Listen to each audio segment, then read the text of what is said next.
project, a joint project between the Goethe Institute and the Chinatown Community Cultural Center, which we call Time Shadows. The project director and inventor, creator of this is Lane Jennings, right here. He'll be reading a poem in a moment, an American poem. Right now, Carl Zhang from George Mason University will read a Chinese poem. 寒食，静寒食余草萋萋，竹麦苗风柳映体。等是有家归未得，杜鹃休向耳边啼。Thank you. That was very beautiful. Could we have a translation of that? Cold Food Feast, which is talked about here, is a celebration that is held in China to commemorate the time when a king tried to get hold of one of his ministers who had gone AWOL, and he'd disappeared into the forest, and the king's idea was to set fire to the forest to force the man to come out. He didn't come out, he was burned. And as a result, the king said the kingdom will now be in mourning for this man. I don't know whether he personally celebrated in mourning or not, but he refused to let people eat any warm food on the day that this occurred. So year after year, in memory of this minister who died in the forest fire, this celebration is held.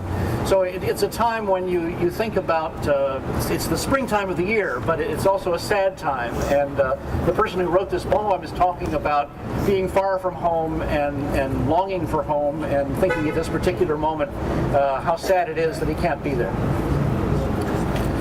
Cold Food Feast. As the cold food feast draws near, grasses grow in the spring rain. Wheat seedlings wave in the winds and willows line the riverbank. Yet I cannot return, though home is waiting. Oh cuckoo, please stop crying sad songs in my ear. Thank you, Lane and Carl, for your readings.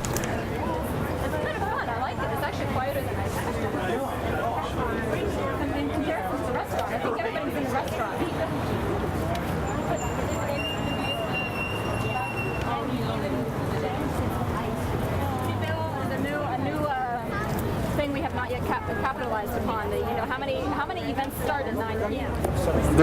There was just a question about the poem that I think is actually interesting. The question was, when was that poem written? And Lane was saying about 1,000 years ago. So, but the as you read it in Chinese, the sounds still evoke the same sentiments as 1,000 years ago. So, yeah. And of course the sense, yeah. That's all too. Okay. If you look up and down this street, you see these brick, basically red brick urban buildings that we have really thousands of them in Washington and thousands of them throughout cities built in the 19th century in the United States. I grew up in upstate New York. Places like Syracuse, Ithaca, Rochester are full of these red brick buildings. Growing up, I never looked at them. I mean, that's just sort of like what the grass looks like. You know, you don't notice it because it's always there.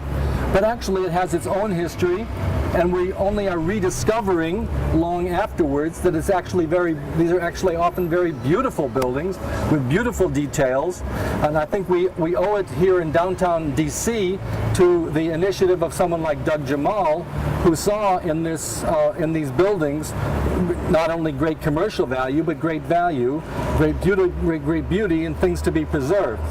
It's pretty typical. If you look along there, you will see names, historic names sometimes, and modern names sometimes, which identify the family which had a business and sometimes lived above the store here in the 19th century.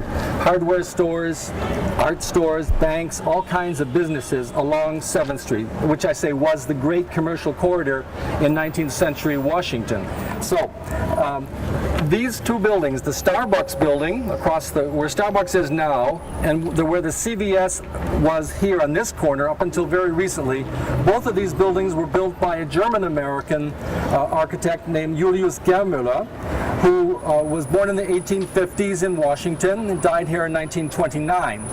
he was responsible for building over 300 kind of normal commercial and housing buildings in all over Washington, but there's still quite a few of them in the downtown area, but they are disappearing one by one as time marches on and as the real estate becomes extremely valuable once again. He's a very interesting guy, and he's typical of that generation of builders, in this case German Americans, who had an architectural skill, who had a knowledge and a background in how to build that they could really profitably use here in our young American cities in the 19th century.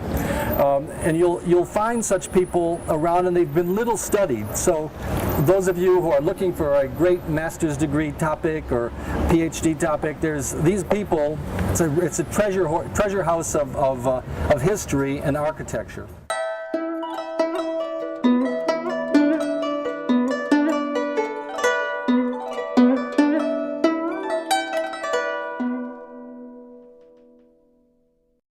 I'd like to invite Lane Jennings to read this poem, which is an American poem, in English, and then we'll also read it in Chinese and in German. Close to it. The purpose behind our posters here was to commemorate and to sort of praise the many people that have become immigrants to America.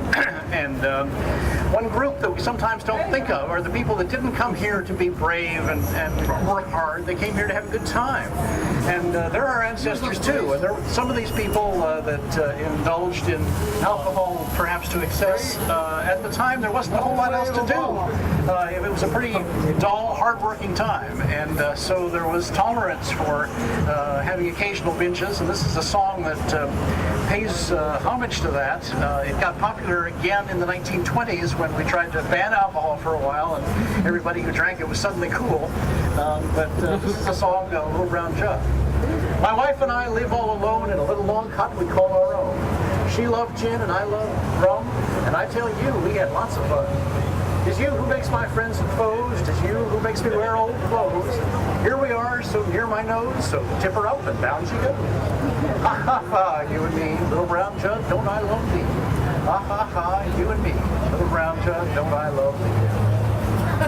Okay, I'll try to read this aloud as happily as Dr. Jennings read.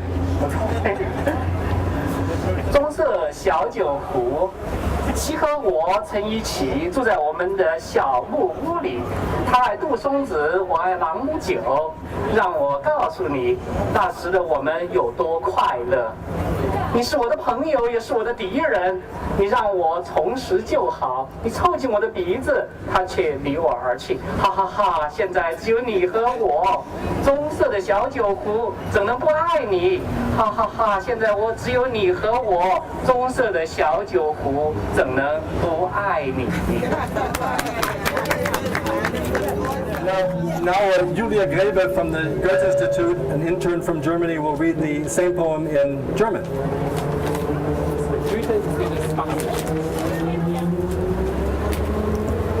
Kleiner brauner Krug. Mein Weib und ich waren ganz allein im kleinen Blockhaus, das wir unser nannten. Sie mochte Gin, ich trank den rum, ich sag euch, das war die reinste Wonne. Du bist's, der mir Freund und Feinde macht. Du bist's, der mich in Lumpen kleidet. Du bist so nah an meiner Nase, so spitz sie an und lass sie sinken. Ha ha ha, du und ich, kleiner brauner Krug, wie lieb ich dich. Ha ha ha, du und ich, kleiner brauner Krug, wie lieb ich dich. Thank you. I think in all three languages there were at least one word repeated 3 times that we all got. So, for those of you who have been working on the workshop run by the Humanities Council about walking tours, I was just having a conversation about whether we talked about Mary Surratt's boarding house on the other side of 7th Street where the plot to kill Lincoln was hatched. And from the Goethe Institute, we do walking tours, and we have a website about our virtual tour of downtown DC, which links things to German American history. That happens to be our little niche for walking tours. So if we were doing a longer tour along 8th Street and we wanted to talk about Mary Surratt's, we would, of course, because it's an extremely historic site, an important site that not everybody knows about. But we would talk about it in terms of the house where Lincoln died, for instance. We connected there because that was owned by a German tailor who just happened to be living across from Ford's Theater, and when Lincoln was brought across the street. And then it was for the next 30-40 years, it was also used as a house where a newspaper man published a major newspaper, but he was a German immigrant revolutionary from Germany. So we would link it in that way as we construct a tour which kind of links these things either back to Germany or to German American life or something like that. But you can really, whatever niche you're creating for your walking tour, you just have to find a way to relate what's around you to it. Because that's the wonder of a city like Washington, is there's every square inch has got its history, and you just have to be creative in thinking about how you want to connect those things.